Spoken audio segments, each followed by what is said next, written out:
यवतमाळ वाशिम लोकसभा मतदारसंघात कोण होणार विजयी, कोणाचा होणार पराभव? दिनांक 26 एप्रिल 2024 रोजी लोकसभा निवडणुकीचे दुसऱ्या टप्प्यातील मतदान पार पडणार आहे। या दुसऱ्या टप्प्यात यवतमाळ वाशिम लोकसभा मतदारसंघाचा सुद्धा समावेश आहे।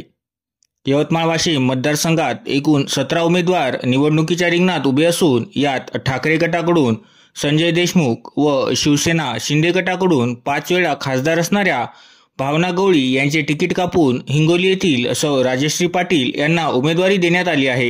वास्तविक पाहता या मतदारसंघात शिवसेना शिंदे गटाला उमेदवारी जाहीर करण्यासाठी खूप मोठी कसरत करावी लागली होती। यामध्ये अनेक नावाची चर्चा सुद्धा झाली होती, परंतु उमेदवारी अर्ज भरण्याच्या एक दिवस अगोदर सायंकाळी हिंगोलीचे खासदार हेमंत पाटील यांच्या पत्नी सौ राजश्री पाटील यांच्या नावावर शिक्कामोर्तब करण्यात आले। सध्या राजश्री पाटील या गोदावरी अर्बन बँकेच्या अध्यक्ष आहेत। तसेच त्यांचे वडील हे काँग्रेसचे निष्ठावान कार्यकर्ते होते। वाशिम हे राजश्री पाटलांचं माहेर तर हिंगोली सासर आहे। मात्र अनेक वर्षापासून राजश्री पाटील नांदेडमधील सामाजिक कामात सक्रिय आहेत। 2012ला पहिल्यांदा जिल्हा परिषद निवडणूक लढवली, पण त्यांचा पराभव झाला। 2019ला नांदेड दक्षिण मतदारसंघातून शिवसेनेकडून उमेदवारी मिळाली, तेव्हा त्यांना 37,000 मतं मिळाली, पण तिसऱ्या क्रमांकावर असल्याने डिपॉझिट जप्त झाले। तसेच शिवसेना ठाकरे गटाकडून संजय देशमुख यांना उमेदवारी मिळणार असल्याचे आधीच जाहीर झाले होते।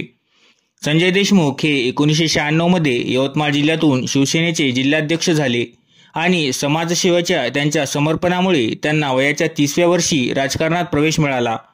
1999 मध्ये त्यांनी पहिल्यांदा डिग्रस मतदारसंघाची निवडणूक अपक्ष आमदार म्हणून 26,415 मतांनी जिंकली। दरम्यान 2002 ते 2004 या काळात ते क्रीडा मंत्री म्हणूनही कार्यरत होते। 2004 मध्ये ते पुन्हा डिग्रसचे अपक्ष आमदार म्हणून निवडून आले। त्यानंतर राजकारणातील त्यांचे यश आणि त्यांचे अनुयायी वाढणे थांबले नाही। 2001 मध्ये ते महाराष्ट्राचे क्रीडा मंत्री झाले होते। राजकारणाच्या सुरुवातीच्या दिवसांपासून ते सामाजिक कार्यात सहभागी आहेत। तसेच याच मतदारसंघात वंचितच्या उमेदवाराचा अर्ज अपात्र झाल्याने वंचित समोर मोठे आव्हान उभे राहिले होते। तर वंचितने आता समनक जनता पार्टीचे उमेदवार प्राध्यापक डॉक्टर अनिल राठोड यांना पाठिंबा दिला आहे। त्यामुळे आता या मतदारसंघात कोणाचा विजय होईल आणि कोणाचे डिपॉझिट जप्त होईल हे पाहण्यायोग्य आहे।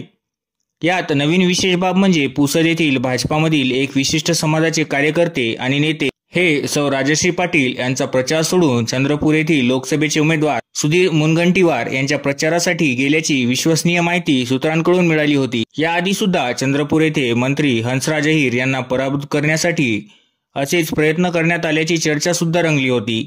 यवतमाळ वाशिम लोकसभा मतदारसंघातील उमेदवार सौ राजश्री पाटील यांचा प्रचार करणे सोडून चंद्रपूर येथे जाऊन सुधीर मुनगंटीवार याचा प्रचार करण्याचे कारण काय हे अद्याप मात्र समजले नाही। त्यामुळे जनतेमध्ये अनेक चर्चांना उधाण आले आहे।